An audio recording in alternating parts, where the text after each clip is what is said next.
नमस्कार विद्यार्थी मित्रांनो. आजची आपली संकल्पना आहे पुरवठा विश्लेषण. मागणीच्या अभ्यासाप्रमाणे पुरवठ्याचा अभ्याससुद्धा तितकाच महत्त्वाचा आहे, कारण बाजारात मागणी आणि पुरवठ्याच्या साहाय्याने वस्तू आणि सेवांच्या किमती निश्चित ठरत असतात. की आपण मागणीची संकल्पना अभ्यासली, या संकल्पनेमध्ये आपण उपभोक्त्याच्या वर्तणुकीचा अभ्यास करत होतो. उपभोक्ता हा अर्थव्यवस्थेचा एक महत्त्वपूर्ण घटक आहे. मग उपभोक्त्याच्या वर्तणुकीनुसार बाजारातल्या मागणीवरती काय परिणाम होत असतो, उपयुक्ततेची संकल्पना उपभोक्त्याच्या दृष्टिकोनातून कशी महत्त्वाची याचा आपण अभ्यास केलेला होता. बाजारात जसे उपभोक्ते असतात तसे उत्पादकसुद्धा असतात. आणि उत्पादक काय करत असतात तर वस्तूंच्या सेवांची निर्मिती करत असतात, वस्तू आणि सेवांचं उत्पादन घेत असतात. त्याचबरोबर त्या वस्तू बाजारात ते विक्रीसाठी आणत असतात.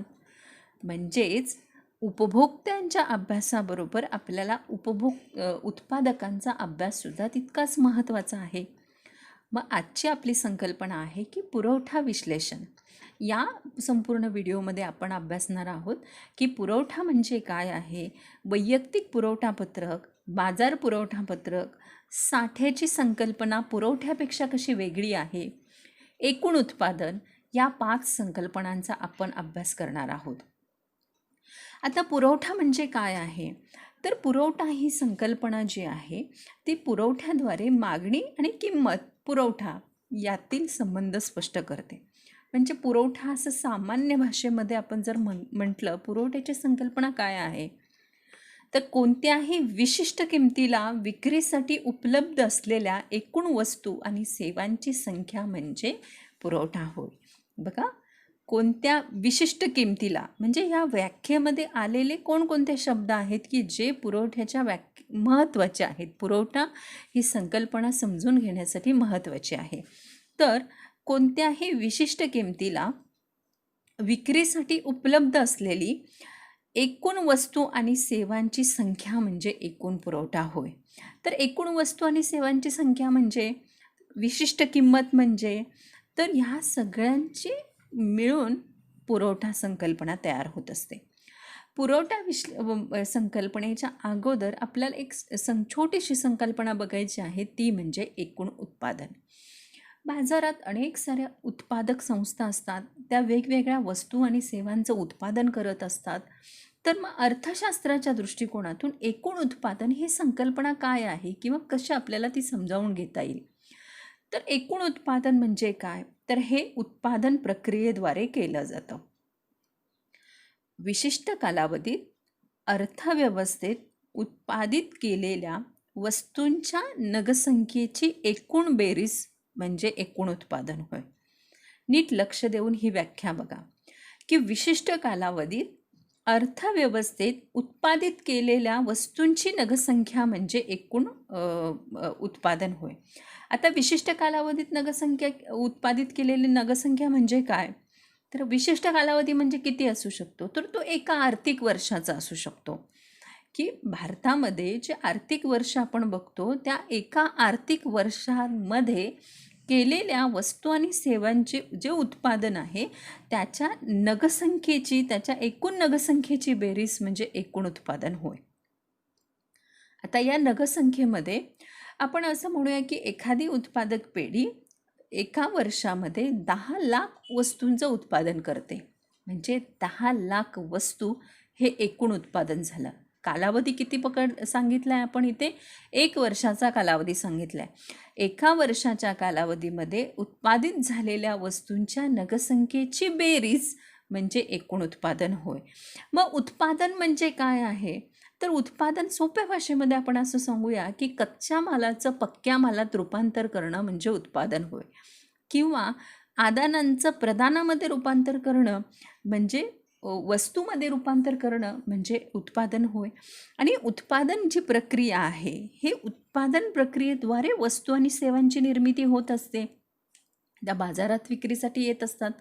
मग या उत्पादन प्रक्रियेमध्ये कच्च्या मालावर प्रक्रिया करून त्याचं पक्क्या मालात रूपांतर केलं जातं. या सगळ्या प्रक्रियेला उत्पादन असं म्हणतात. म्हणजे ऊसापासून साखर तयार होणं हे उत्पादन प्रक्रियेचं उदाहरण आहे. म्हणजे आपण अशा अनेक साऱ्या वस्तू ज्या आहेत अर्थव्यवस्थेमध्ये, ज्या उत्पादन प्रक्रियेमध्ये आपण बघत असतो, किंवा ज्या वस्तू आहेत ज्या बाजारात आपण विकत घेत असतो. म्हणजे आपण बाजारात जाऊन एखादी खुर्ची विकत आणत असतो, एखादं टेबल विकत आणत असतो, आपण अन्नधान्याच्या वस्तू विकत आणत असतो. म्हणजे शेतकरी अन्नधान्यांचं उत्पादन घेत असतात. म्हणजे हे उत्पादन प्रक्रिया जी आहे, ही उत्पादन प्रक्रियेचं म्हणजेच काय आहे, तर कच्च्या मालाचं पक्क्या मालात रूपांतर करणं, किंवा आदानांचं रूपांतर प्रदानात करणं, किंवा वस्तूच्या उत्पादनामध्ये करणं, याला एकूण उत्पादन असं म्हणतात. म्हणजे अर्थव्यवस्थेच्या दृष्टिकोनातून एकूण उत्पादनाची संकल्पना सुद्धा महत्त्वाची आहे.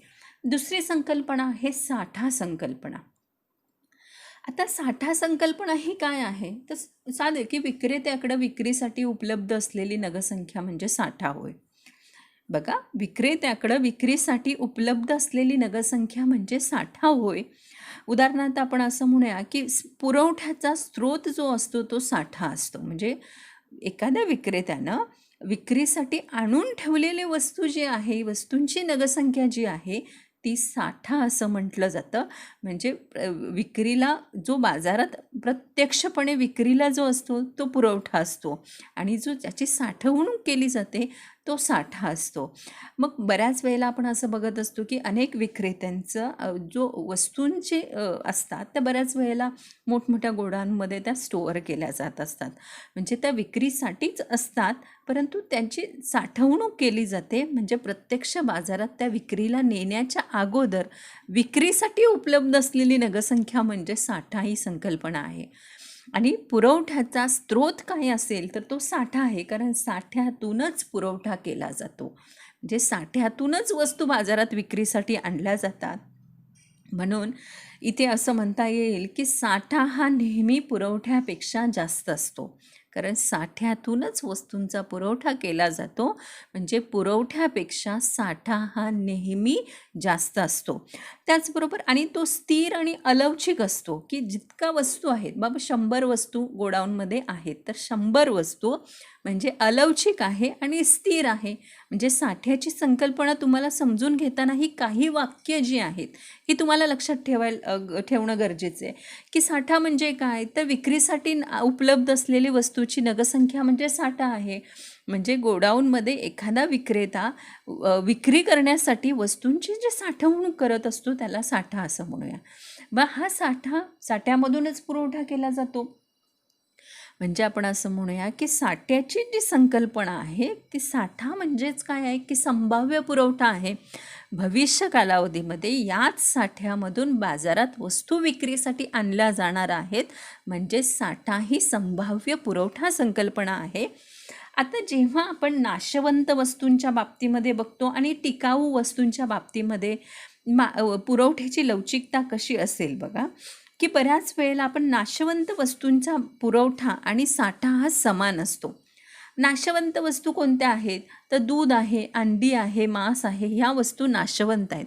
कारण नाशवंत आपण यांना का म्हणतो, कारण यांचे टिकवण्याचा कालावधी कमी असतो. कारण ह्या वस्तू दीर्घकाळ टिकून राहत नाहीत, त्या टिकवण्याचा कालावधी कमी असतो, त्यामुळे या वस्तू नाशवंत आहेत. टिकाऊ वस्तू आपण बघितलं तर फर्निचर आहे, कपडे आहेत, हे सगळ्या टिकाऊ वस्तू आहेत.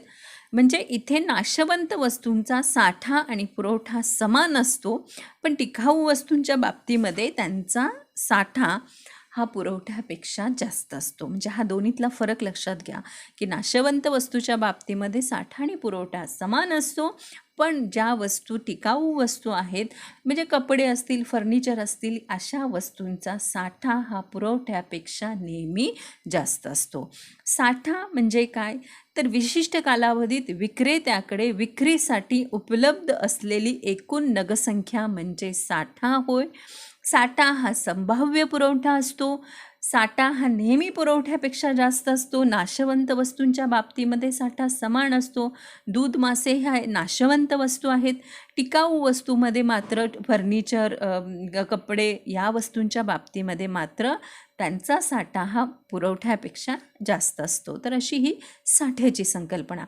पुढची संकल्पना जी आहे ती पुरवठ्याची संकल्पना आहे. म्हणजे पुरवठा ही एक सापेक्ष संकल्पना आहे. याचा अर्थ काय होतो, तर पुरवठ्याची संकल्पना ही किंमत आणि वेळ आणि नगसंख्या यांच्या बाबतीत स्पष्ट केली जाते. म्हणजे पुरवठ्याच्या संकल्पनेमध्ये वेळेचा उल्लेख येणं गरजेचं आहे, त्याचबरोबर किमतीचा उल्लेख येणं गरजेचं आहे आणि किती नगसंख्या आहेत याचा देखील उल्लेख येणं गरजेचं आहे. म्हणजे यात सापेक्ष संकल्पना याचा अर्थ पुरवठा ही संकल्पना वेळेशी, किमतीशी आणि नगसंख्येशी संदर्भात व्यक्त केली जाते किंवा स्पष्ट केली जाते. आता पुरवठा हा जो शब्द आहे, आता पुरवठा म्हणजे काय आहे, तर विशिष्ट काळात विशिष्ट किंमत असताना उत्पादकाकडून विक्रीसाठी पुरवलेली नगसंख्या म्हणजे पुरवठा होय. आता पॉल सॅल्युन्सनची जर व्याख्या आपण बघितली तर बाजारात अस्तित्वात असलेल्या किमती आणि विक्रीसाठी इच्छुक असलेल्या वस्तूंची नगसंख्या याचा संबंध म्हणजे पुरवठा आहे. तर या पुरवठ्याची व्याख्या, मग पुरवठा हा विशिष्ट काळ असं आपण म्हणतोय. मग विशिष्ट काळ कोणता असेल? 1 दिवस असेल, 1 आठवडा असेल, 1 महिना असेल, 1 वर्ष असेल. या कालावधीमध्ये विक्रीसाठी उपलब्ध केलेली नगसंख्या म्हणजे पुरवठा होय. आता पुरवठा ही जी संकल्पना आहे ही प्रवाही संकल्पना आहे, कारण वस्तूचा पुरवठा हा सातत्यानं होत असतो. त्यामुळे पुरवठा ही प्रवाही संकल्पना आहे. पुरवठा कशातून केला जातो? तो साठ्यातून केला जातो. त्यामुळे ही संकल्पना प्रवाही संकल्पना आहे. आता तिन्ही संकल्पनांचं जर आपल्याला एकत्रित उदाहरणाने जर समजून घ्यायचं असेल तर आपण एक इथे उदाहरण बघूया. एका शेतकऱ्यानं 4000 किलोग्राम तांदळाचं उत्पादन केलेलं आहे. हा त्याचा साठा होय. या साठ्यातील प्रति किलो 40 रुपये दराने त्यानं 1000 किलोग्राम तांदूळ बाजारात विक्रीसाठी आणला. म्हणजे 1000 ग्रॅम हा तांदूळ बाजारातला प्रत्यक्ष पुरवठा आहे. 4000 किलोग्राम जे तांदळाचं उत्पादन आहे हा साठा आहे. त्यातला 40 रुपये किलो दराने 1000 किलो तांदूळ बाजारात विक्रीसाठी आणला. याचा अर्थ 1000 किलोग्राम हा तांदळाचा पुरवठा आहे. म्हणजे साठा आणि पुरवठा यातील हे उदाहरण आपल्याला अधिक चांगल्या पद्धतीनं समजावून, किंवा आपण असं म्हणूया की समजा एका शेतकऱ्यानं 2000 क्विंटल गव्हाचं उत्पादन केलं. 2000 किलोग्राम हा त्याचा साठा आहे. 30 रुपये किलोनं त्यांना 800 किलो गहू बाजारात प्रत्यक्ष विक्रीसाठी आणला. म्हणजे 800 किलो हा त्याचा प्रत्यक्ष पुरवठा आहे. तर अशा पद्धतीनं साठा आणि पुरवठ्याची संकल्पना आपल्याला समजून घेता येईल. तर या पुरवठ्याच्या संकल्पनेमध्ये पुढची एक आपली जी संकल्पना आहे ती आहे पुरवठा पत्रक. आता पुरवठा पत्रकामध्ये एखाद्या विशिष्ट वस्तूची किंमत आणि त्या वस्तूचा पुरवठा याच्यातला कार्यात्मक संबंध दर्शवला जातो. तर त्याच्यातली संकल्पना आहे वैयक्तिक पुरवठा पत्रक. तुम्हाला आठवत असेल की जसं आपण बाजारात वैयक्तिक मागणी पत्रक अभ्यासलेलं होतं मागणीच्या प्रकरणामध्ये, तशाच बाजार मागणी बघितलेली होती, तशाच पद्धतीनं ही ती संकल्पना आहे, पुरवठ्याची संकल्पना आहे. मग त्याच्यामध्ये वैयक्तिक पुरवठा आणि बाजार पुरवठा आहे, ह्या 2 संकल्पना आहेत. आता वैयक्तिक पुरवठ्यामध्ये जर आपण बघितलं तर वैयक्तिक पुरवठा कशाला म्हणतात, म्हणजे तुमच्या आता लक्षात आलेलं असेल की वैयक्तिक याचा अर्थ काय आहे, तर एक विक्रेता आहे. जसं आपण वैयक्तिक मागणी पत्रकामध्ये अभ्यासलेलं होतं की एक वैयक्तिक मागणी म्हणजे कोणाची, बाजारातल्या एका ग्राहकाची मागणी. सेम त्याच पद्धतीनं वैयक्तिक पुरवठा पत्रकामध्ये सुद्धा एका उत्पादकाची मागणी म्हणजे वैयक्तिक पुरवठा पत्रक होय. आता तुम्ही अभ्यासलेलं आहे की पुरवठ्याची संकल्पना ही किंमत आणि काळ आणि नगसंख्या याच्या बाबतीत स्पष्ट केली जाते, कारण ती सापेक्ष संकल्पना आहे. त्यामुळे वैयक्तिक पुरवठा पत्रकाची व्याख्या बघत असताना सुद्धा आपल्याला या सगळ्या गोष्टींचा उल्लेख असणं गरजेचं आहे. म्हणजे एका विशिष्ट कालखंडात बाजारात निरनिराळ्या किमती असताना बाजारातील एका विक्रेत्याकडून विक्रीसाठी आणलेली नगसंख्या म्हणजे वैयक्तिक पुरवठा पत्रक होय. या ठिकाणी या व्याख्येमध्ये लक्षात घेण्याचे कोणकोणत्या बाबी आहेत, तर या ठिकाणचा विक्रेता एकमेव आहे, कालखंड विशिष्ट कालखंड आहेत, किंमत काय आहे, निरनिराळी किंमत आहे. म्हणजे विशिष्ट कालखंडात निरनिराळ्या किमतीला एका विक्रेत्याकडून विक्रीसाठी आणलेली नगसंख्या म्हणजे वैयक्तिक पुरवठा पत्रक होय. म्हणजे हेच उदाहरण आपल्याला उदाहरणाच्या साहाय्यानं ही संकल्पना, वैयक्तिक पुरवठापत्रक ही संकल्पना आपल्याला उदाहरणाच्या साहाय्यानं अधिक चांगल्या रीतीने समजावून घेता येईल. तर याचं जे उदाहरण आहे की समजा आता आपल्याला इथे एक उदाहरण दिलेलं आहे. इथे क्ष वस्तूची प्रति किलो किंमत दिलेली आहे. क्ष वस्तूचा पुरवठा किलोग्राममध्ये दिलेला आहे. या ठिकाणी किंमत दिलेलं आहे. तुम्हाला किंमत दिसत असतील. 10 रुपये किंमत असताना 10 रुपये किंमत असताना 100 किलोग्राम इतकी पुरवठा आहे. 20 रुपये किंमत असताना 200 किलोग्राम इतका पुरवठा आहे. 30 रुपये असताना 300 किलोग्राम, 40 रुपये असताना 400 किलोग्राम, 50 रुपये असताना 500 किलोग्राम हा वस्तूचा पुरवठा या ठिकाणी आपल्याला दिसत आहे. म्हणजे याचाच अर्थ काय, किंमत 10 रुपयावरून 20 रुपये झाली, 20 रुपयावरून ती 30 रुपये, 40 रुपये आणि 50 रुपये झाली. पुरवठासुद्धा त्याच प्रमाणात बदललेला आहे. म्हणजे पुरवठासुद्धा 100 किलोवरून 200 किलो झाला, 300 किलो झाला, 400 किलो झाला आणि 500 किलो झाला. म्हणजे या ठिकाणी तुमच्या लक्षात आलं असेल की जसजशी किंमत वाढते तसा पुरवठासुद्धा वाढतो आहे. म्हणजे किंमत जशी वाढते आहे तसा पुरवठासुद्धा वाढतो आहे. आणि हेच जर उलट आपण बघितलं, म्हणजे 50 वरून 40 इतकी किंमत कमी झाली 10 पर्यंत, तसा पुरवठासुद्धा कमी होत आहे. म्हणजे याचाच अर्थ काय, तर कमी नगसंख्येला कमी पुरवठा केला जातो आणि जास्त नगसंख्येला जास्त पुरवठा केला जातो. कारण वस्तूची किंमत जास्त असेल तर नफ्याचं प्रमाणसुद्धा जास्त असतं आणि वस्तूची किंमत कमी असेल तर नफ्याचं प्रमाणसुद्धा कमी असतं. म्हणजे बाजारात उत्पादक विक्रेता वस्तूच्या किमतीनुसार वस्तूचा पुरवठा कमी किंवा जास्त हे ठरवत असतो. तर हे वैयक्तिक विक्रेत्याचं पुरवठापत्रक आहे. एक वैयक्तिक विक्रेता निरनिराळ्या किमतीला बाजारात किती वस्तू विक्रीसाठी आणतोय त्याचं हे पुरवठापत्रक आहे. म्हणजे किंमत कमी असताना, म्हणजे 10 रुपये किंमत असताना तो 100 किलोग्राम इतकाच वस्तूचा पुरवठा करतो. 50 रुपये किंमत असताना तो 500 किलोग्राम इतका वस्तूचा पुरवठा करतो. म्हणजे ही वैयक्तिक पुरवठ्याची पत्रकाची आपली ही संकल्पना आहे. आता ही संकल्पना आलेखीय सादरीकरणाद्वारे किंवा आलेखाद्वारे आपल्याला ही वैयक्तिक पुरवठापत्रक संकल्पना पाहिजे.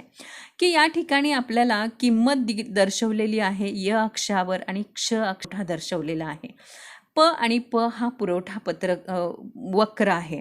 किंमत 10 रुपयेपासून 50 रुपये आहे. पुरवठा 100 पासून 500 आहे.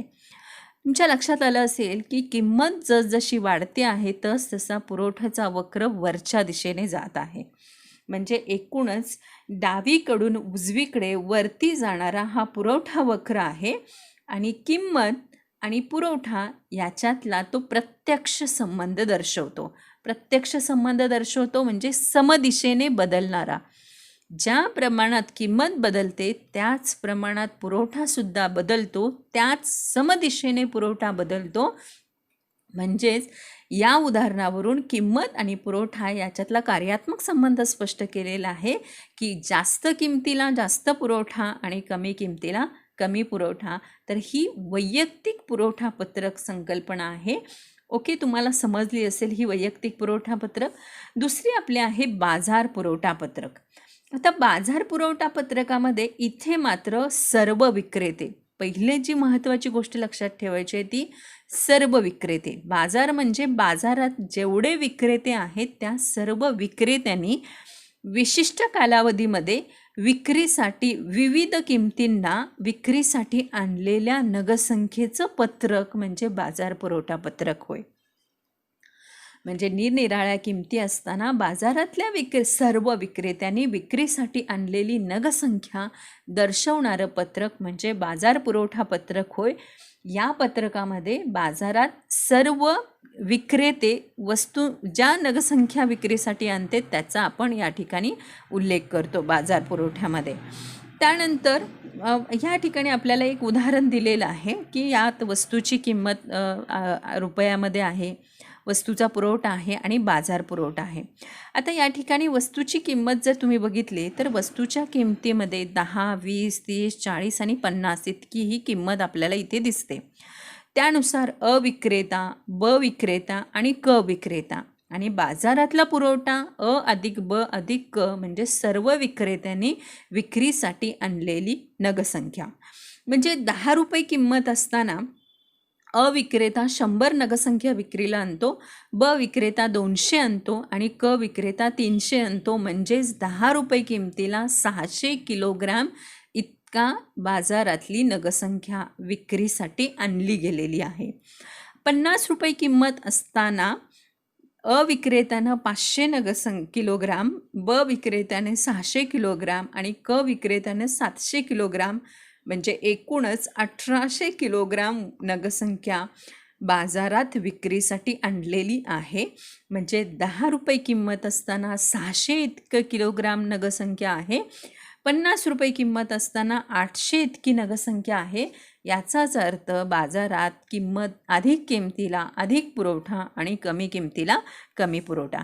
तर हा बाजार पुरवठा वक्र आहे की या वक्रामध्ये सुद्धा आपल्याला दिसत आहे की य अक्षावर किंमत आहे, क्ष अक्षावर पुरवठा दर्शवलेला आहे. प आणि प हा डावीकडून उजवीकडे जाणारा बाजार पुरवठा वक्र आहे. याचाच अर्थ आपल्याला या ठिकाणी बाजार पुरवठा, नगसंख्या आणि किंमत यांच्यातला प्रत्यक्ष संबंध दर्शवतो आहे. तर अशा प्रकारे बाजार पुरवठ्याचा हा वक्र डावीकडून उजवीकडे वरच्या दिशेने जाणार आहे. म्हणजेच किंमत आणि पुरवठा समदिशेने बदलतात, प्रत्यक्ष संबंध असतो. तर अशा प्रकारच्या आजच्या आपल्या ज्या संकल्पना आहेत त्यातली पहिली आपण संकल्पना बघितलेली आहे एकूण उत्पादन संकल्पना, की एकूण उत्पादन म्हणजे अर्थव्यवस्थेमध्ये एका विशिष्ट कालावधीत उत्पादित झालेल्या वस्तूची नगसंख्या म्हणजे एकूण उत्पादन होय. विशिष्ट कालावधीमध्ये विक्रेत्याकडे विक्रीसाठी उपलब्ध असलेली संख्या म्हणजे साठा होय. त्यानंतर विशिष्ट कालावधीमध्ये विशिष्ट किंमत असताना उत्पादकाकडून पुरवली जाणारी नगसंख्या म्हणजे पुरवठा होय. तर त्यानंतर आपण पुरवठा पत्रक बघितलेलं आहे. एका विक्रेत्यानं विक्रीसाठी आणलेली नगसंख्या विशिष्ट कालावधीमध्ये निरनिराळ्या किमतींना वैयक्तिक पुरवठा पत्रकाची संकल्पना आहे.